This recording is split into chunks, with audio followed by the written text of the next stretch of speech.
Assalamualaikum warahmatullahi wabarakatuh.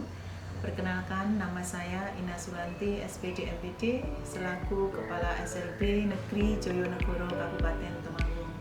Di sini saya akan menyampaikan terkait kegiatan komunitas belajar yang ada di sekolah kami. Untuk komunitas belajar ini kami awali dengan pembentukan tim kecil, di mana tim kecil ini terdiri dari beberapa guru yang kami tunjuk untuk mengkoordinir kegiatan keberlangsungan kegiatan komunitas belajar ini. Komunitas belajar ini merupakan wadah dari sekelompok GTK, di mana dalam komunitas belajar ini bertujuan untuk mencari solusi dari segala permasalahan pembelajaran yang dihadapi oleh siswa, sehingga nanti akan berdampak kepada hasil belajar siswa. Untuk komunitas belajar kami ada beberapa kelompok. Kami kelompokkan berdasarkan jenis ketunaan yang diampu oleh guru tersebut. Komunitas belajar yang ada di sekolah kami ini terdiri dari beberapa kelompok guru. Di antaranya komunitas belajar Sahabat Tuli terdiri dari guru-guru yang mengajar anak-anak dengan hambatan pendengaran. Kemudian Sahabat Netra terdiri dari kelompok guru-guru yang mengajar di anak tunanetra. Kemudian juga Sahabat Literasi Ceria. Literasi Ceria ini terdiri dari guru-guru yang mengajar di kelas dengan hambatan intelektual atau hambatan belajar. Kemudian untuk komunitas belajar ini memang tujuannya mewadahi guru-guru untuk berkolaborasi, kemudian bermusyawarah, membicarakan permasalahan-permasalahan yang timbul dari peserta didik terkait dengan pembelajarannya. Adapun langkah-langkah untuk pelaksanaan komunitas belajar ini, yang pertama kami membentuk tim kecil. Koordinasi kemarin di Jakarta terkait dengan pembentukan komunitas belajar. Sebetulnya kita kemarin sudah membentuk komunitas praktisi, di mana komunitas praktisi itu melibatkan semua Bapak Ibu guru, kemudian juga stakeholder atau pihak-pihak lain yang sekiranya bisa kita ajak untuk memecahkan sebuah masalah yang ada di sekolah kita. Seperti kemarin kita menggandeng komunitas Tuli Temanggung di sini. Kemudian yang kedua, menelaah data hasil belajar siswa. Tujuannya apa untuk menelaah data hasil belajar siswa ini?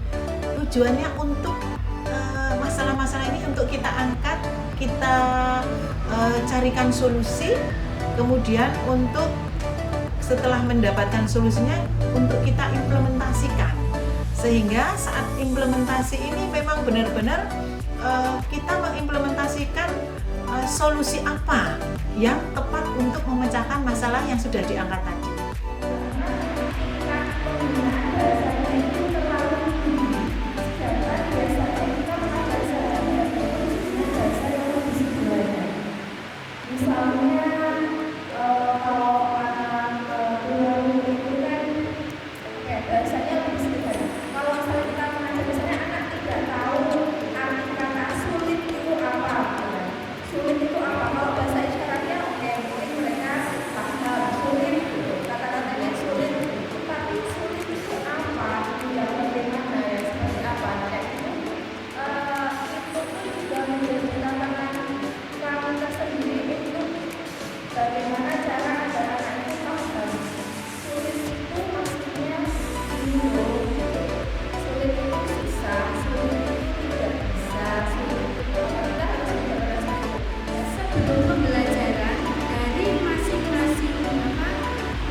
kemudian setelah diimplementasikan, kita evaluasi apa yang sudah kita terapkan, kita implementasikan di kelas, itu kita evaluasi.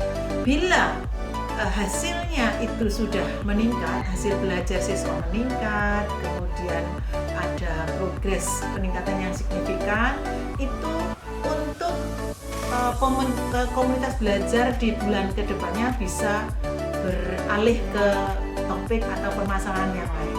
Namun manakala nanti saat hasil evaluasi itu memang masih rendah dan belum ada peningkatan, belum ada peningkatan hasil belajar siswa yang signifikan dari implementasi yang diberikan oleh guru tersebut, maka bisa kembali lagi kita di bulan depan mencari solusi yang lain, mencari pemecahan yang lain untuk sampai bisa mendapatkan hasil belajar peserta didik yang lebih baik, seperti itu. Kemudian komitmen bersama antar anggota komunitas belajar itu juga sangat penting.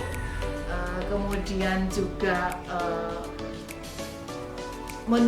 merealisasikan hasil belajar bersama yang sudah disepakati itu adalah sebuah keharusan gitu guys. Sudah kita sepakati ada masalah, solusinya ini, diimplementasikannya seperti ini, kita evaluasi hasilnya seperti apa, maka itu harus disepakati bersama.